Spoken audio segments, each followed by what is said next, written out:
अस्सलामुअलैकुम। आईवीएफ क्या होता है? जिसका फुल फॉर्म है इन विट्रो फर्टिलाइजेशन और जिसको हम टेस्ट ट्यूब बेबीज भी कहते हैं। आईवीएफ समझने से पहले आपको समझना होगा कि इनफर्टिलिटी क्या है।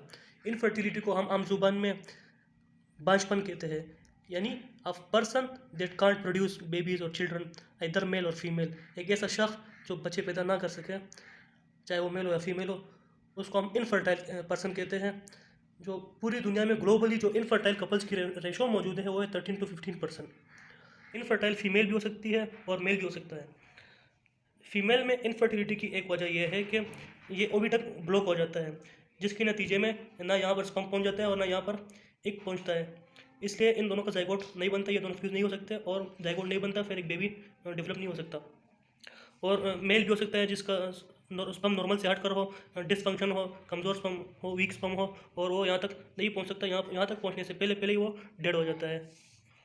इस प्रॉब्लम को ओवरकम करने के लिए साइंस के पास एक अल्टरनेट मेथड है, ताकि जो कपल्स बेबीज प्रोड्यूस नहीं कर सकते वो भी बेबीज प्रोड्यूस कर सकें। तो आईवीएफ में होता क्या है? आईवीएफ में सबसे पहले फीमेल को मेडिसिन दी जाती है।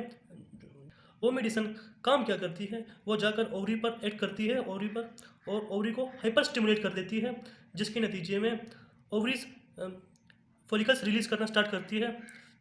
और 10 to 15 फॉलिकल जब मेच्योर होते हैं उनको बॉडी से एक्सट्रैक्ट किया जाता है, और उन 10 to 15 फॉलिकल्स में से एक फॉलिकल्स एक सेलेक्ट किया जाता है, और उसको, ये वो वाला एक फॉलिकल है जिसको हमने सेलेक्ट किया लैब में, और मेल से हमने स्पर्म डोनेट कराया था, और उसमें से एक स्पर्म सेलेक्ट करके इन दोनों को लैब में फ्यूज़ कराते हैं।